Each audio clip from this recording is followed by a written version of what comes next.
दिल्ली प्रदेश Bharatiya Janata party के जुझारू अध्यक्ष विजेंद्र गुप्ता जी,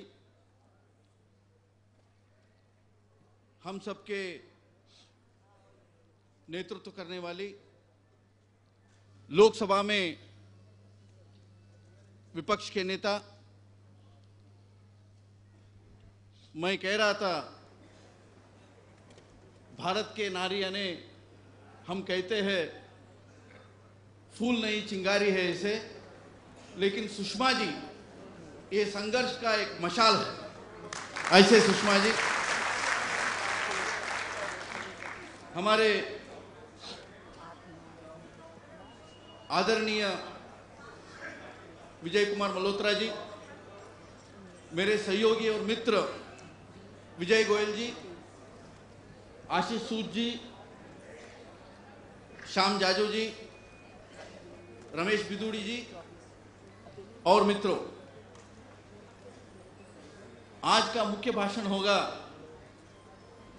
सुषमा जी का। इस संघर्ष के शुरुआत में आप सबके साथ देने के लिए और दिल्ली प्रदेश के साथ देने के लिए एक योद्धा बनकर के मैं आपके साथ खड़ा हूं।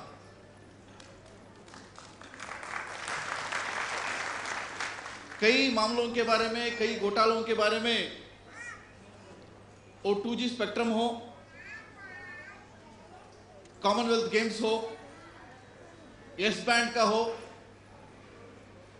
आदर्श हाउसिंग घोटाला हो और दिल्ली प्रदेश सरकार ने जो कुछ कर रही है वो सारे हरकतें हो, इन सारे विषयों के बारे में विजय कुमार जी, विजय गोयल जी, अब सुषमा जी बोलने वाले हैं। मुझे इतना ही कहना है, यदि शीला दीक्षित भ्रष्टाचार की मूर्ति है तो भ्रष्टाचार की गंगोत्री है श्रीमती सोनिया गांधी। आज एक विकट परिस्थिति हुई है, वो विकट परिस्थिति ये है, यानी आंडी मुत्तु राजा जेल में है, उनका पूरा नाम है आंडी मुत्तु राजा है, कानीमोरी जेल में है, कलमाड़ी जेल में है, अभी दयानिधि मारन जेल में होगा या बेल में होगा, एक प्रश्न चिन्ह है। यानी सभी यूपीए का सहयोगी दल वाले जेल में हैं, तिहाड़ में हैं, लेकिन सोनिया गांधी, मनमोहन सिंह जी, चिदंबरम जी लोगों के सामने बेकसूर ऐसे दिखाई दे रहे हैं। इसलिए हमारा सीधा प्रश्न यह होना चाहिए, यदि CBI, Congress bureau of investigation, ये कानीमोरी के ऊपर, राजा के ऊपर और बाकी लोगों के ऊपर, कलमाड़ी के ऊपर कार्रवाई कर सकते हैं, तो मनमोहन सिंह के खिलाफ क्यों कार्रवाई नहीं करती? उस समय के वित्त मंत्री चिदंबरम जी का जांच क्यों नहीं करते? यदि कलमाड़ी जेल में है तो उस घोटाले में भागीदार शीला दीक्षित बाहर क्यों है? उसके खिलाफ सीबीआई इंक्वायरी क्यों नहीं होती? मैं कहने के लिए आया हूं, मैं विजेंद्र गुप्ता जी से निवेदन करूंगा, पूरा दिल्ली प्रदेश भारतीय जनता पार्टी से निवेदन करना चाहूंगा, शीला दीक्षित के ऊपर सीबीआई का जांच हो, सीबीआई का इन्वेस्टिगेशन हो, इंक्वायरी हो, ऐसे मुद्दा सामने रखते हुए पूरा दिल्ली प्रदेश में आंदोलन होना चाहिए, आंदोलन छेड़ना चाहिए। क्योंकि जितना कलमाड़ी शामिल है उतना शीला दीक्षित भी शामिल है। मनमोहन सिंह जी आजकल एक लगातार कहते रहते हैं। मुझे जानकारी नहीं है, मुझे मालूम नहीं है, मैं शामिल नहीं हूं। और आखिर में जब सुषमा जी संघर्ष करती है, अरुण जी संघर्ष करते हैं, आडवाणी जी के नेतृत्व में, गडकरी जी के अध्यक्षता में हम सब संघर्ष करते हैं, सदन में आकर के कह देते हैं मैं क्षमा प्रार्थी हूं। एक ऐसे प्रधानमंत्री जिसको कुछ मालूम ही नहीं होता है, जिसको कोई जानकारी नहीं है, हर विषय के बारे में खड़े होकर के कहता है सदन में मुझे मालूम नहीं, मुझे जानकारी नहीं है, मैं शामिल नहीं हूं, मैं क्षमा प्रार्थी हूं। ऐसे प्रधानमंत्री भारत को नहीं चाहिए। ऐसे मुख्यमंत्री दिल्ली को नहीं चाहिए।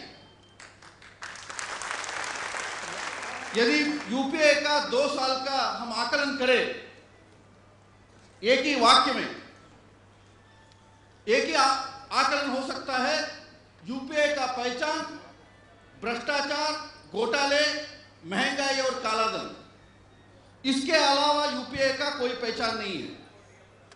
यूपीए यानी कुशासन, यूपीए यानी भ्रष्टाचार, यूपीए यानी कालाधन, यूपीए यानी महंगाई, बढ़ती हुई महंगाई। ये पूरा देश जानते हैं। इसलिए हम सबके सामने एक ही लक्ष्य है, वो लक्ष्य को हम दोहराना चाहेंगे। यही लक्ष्य परसों और तरसों होने वाली हमारे राष्ट्रीय कार्यसमिति का भी लक्ष्य होगा।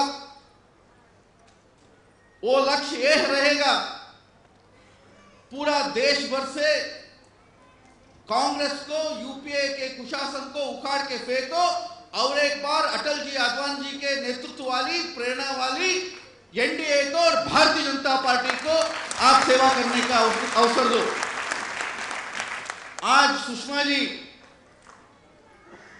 इसी लक्ष्य को, उसका पूरा परिप्रेक्ष्य में, जैसे अपने ओजस्वी वक्तृत्व से वो दोनों सदनों में और विशेष तौर पर लोकसभा में अपनी बात रखती है और पूरा देश में लगातार दौरा करते हुए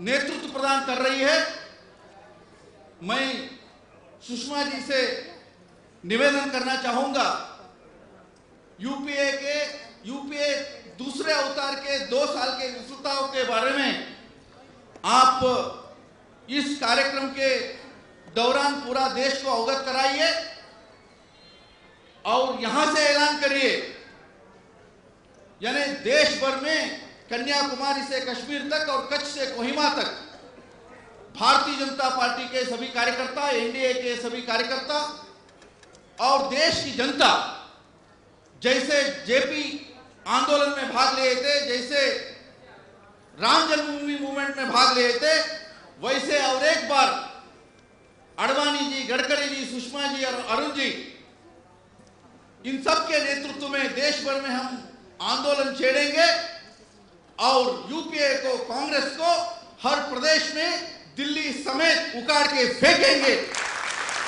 ये संकल्प आप करिए। इसी शब्दों से आप सबको धन्यवाद देते हुए जय हिंद, जय दिल्ली।